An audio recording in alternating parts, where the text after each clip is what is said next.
Resources projects हैं, dam projects हैं और कोस्टल इंजीनियरिंग है।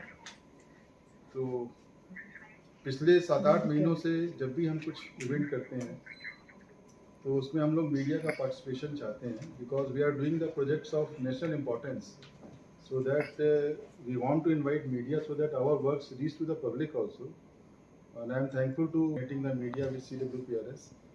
And पिछले हाइड्रो कॉन्फ्रेंस में लास्ट टाइम आप लोग पहली बार आए थे, उसके बाद then we invited you for open house day and that was a very nice coverage.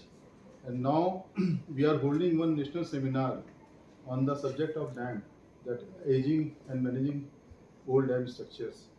So that seminar is going to be held on 11th and 12th September and in association with Indian Geotechnical Society. And उसके बाद फिर हम लोग एक 6-7 नवंबर में we are holding big conference on coastal engineering for the port development, for the coastal production works. So then also we would invite you to cover up that conference also. So now today आज का जो हमारा present agenda है, that we will talk only about the national seminar which we are going to hold in next 11th and 12th September. तो जहाँ तक इसका dams का सवाल है, we are having more than 6100 dams और उसमें कुछ डैम्स जो हैं बेसिकली जो 200 डैम है करीब, they are more than 100 years old. और कुछ थाउजेंड्स जो डैम हैं they are between 50 to 100 years old. So अभी पुराने जो डैम्स हैं उसमें प्रॉब्लम आने लगी एजिंग की और उनके डैमेज की प्रॉब्लम आने लगी.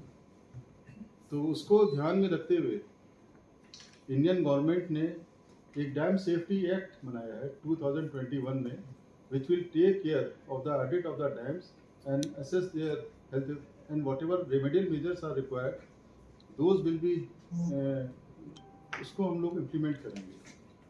उन सबके लिए एक ऑर्गेनाइजेशन बनाई है NDSA, national dam safety authority, under government of India. तो CWPRS का जो रोल है, CWPRS का रोल ये है कि this is the principal technical arm of the government of India as well as NDSA.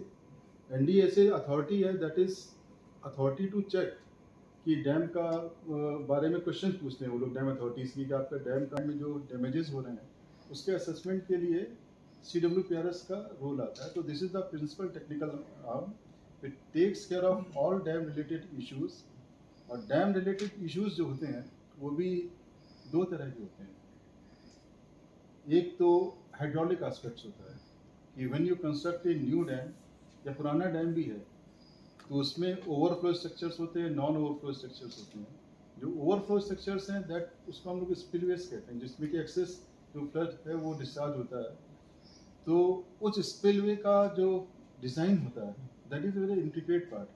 Assessment of the design flood कितना होने वाला है, और जब डैम बनता है उसके साथ बहुत सारे अपर्टेनेंट स्ट्रक्चर्स बनते हैं, like not only spillway, there are power intake, there are other structures also which are going to be there.